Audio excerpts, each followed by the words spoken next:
It gets real hot in North Carolina. Matter of fact, this roof is reading 139, 140 degrees.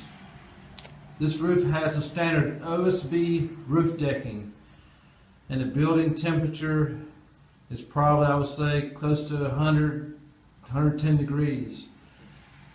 Now we can keep this building a lot cooler using a product called Radiant Barrier, and I will show you a sample of Radiant Barrier right here. The temperature on this roof is about 110 degrees.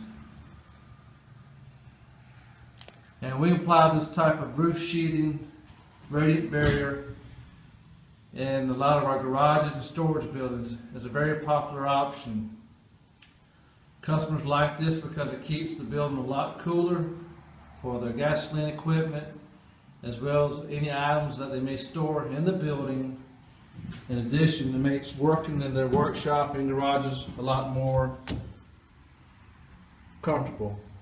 Here's an example of the OSB roof decking with the laminate, the foil laminate on the back of the OSB roof decking.